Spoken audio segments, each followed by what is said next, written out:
Hey sisters, on your job in your white spaces that you navigate, do you ever feel like you have to work twice as hard just to be seen? Well, if so, you're in the right place because today's quick 10-minute workshop is titled Sis, You Belong Here, Thriving as a Black Woman in White Spaces. I am going to give you practical strategies for professional growth and success because I don't want you just to strive at your job. I want you to thrive. So let's just jump into it. The first thing to strategy is acknowledge your strengths. I want you to embrace your unique perspective and contributions. You bring something to the table. You understand? And you have to know that. Also, you will do this, acknowledge your strengths by combating the imposter syndrome. It is so easy to tell yourself, well, I don't deserve this. But no, girl, you do deserve that raise or the new corner office or that company car or promotion, whatever it is. You worked hard. You stop telling yourself you don't deserve it. That is imposter syndrome. Another thing is I want you to keep a success journal to track your achievements. It's so easy to just brush over something we accomplished. And as women, I know as black women, we do it all the time because we're in the constant, we got to just keep producing. We just got to keep producing. But no. Write down what you did, how you achieved something.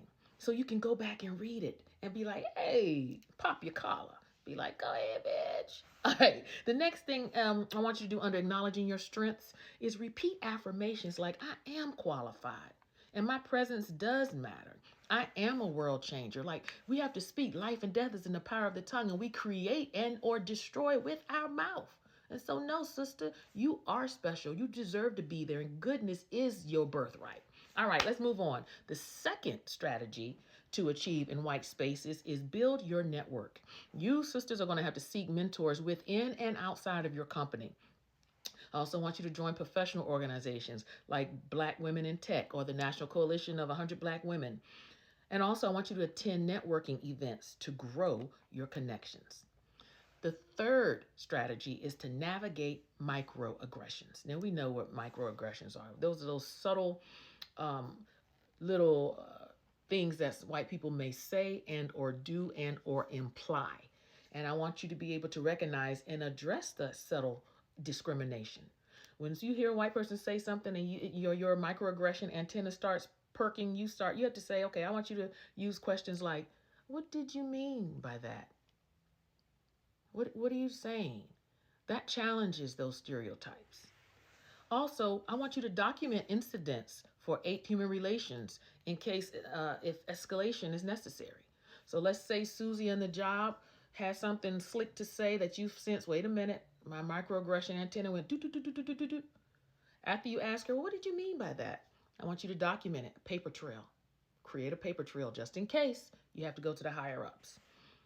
All right, and then also underneath navigating and microaggressions, I want you to stay calm but assertive during difficult conversations.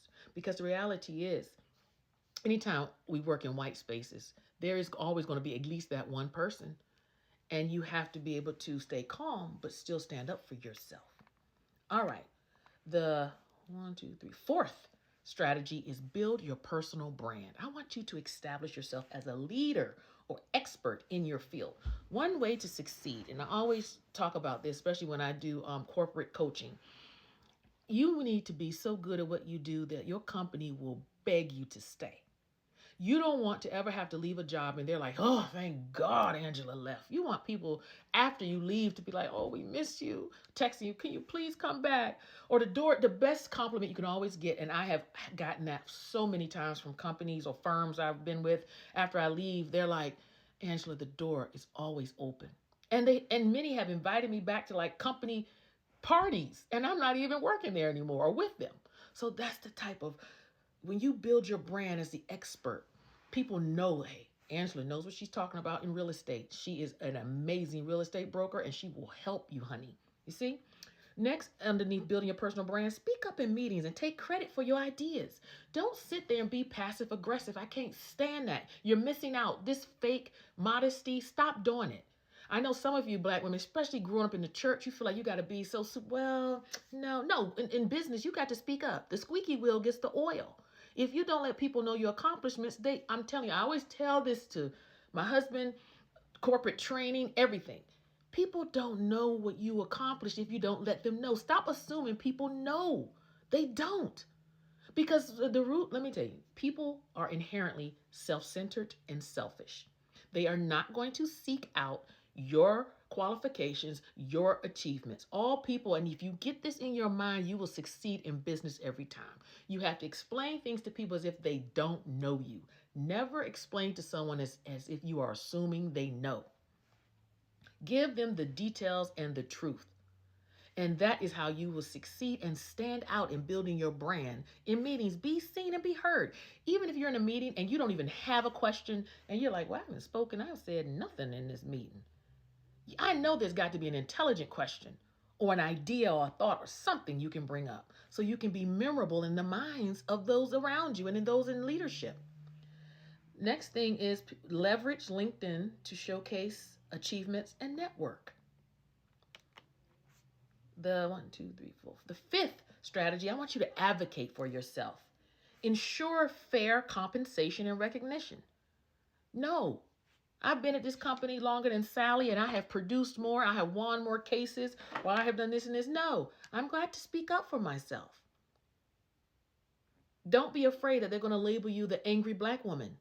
You remember, we're not walking in imposter syndrome, ladies. The second thing, as far as advocating for yourself, is prepare for performance reviews by documenting your contributions. Again, see, your boss is not there at your desk seeing every win.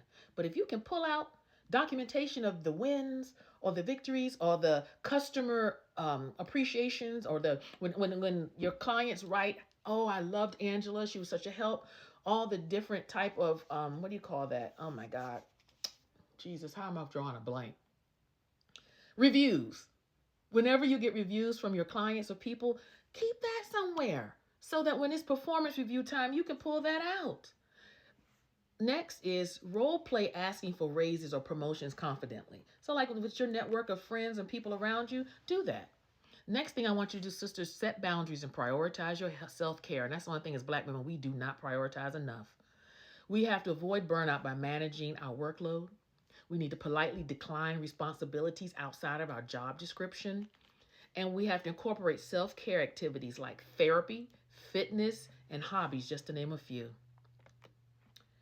The seventh is strategy, find allies. Partner with coworkers who support equality and inclusion. Identify colleagues who amplify your voice or ideas. And educate allies on how to advocate effectively.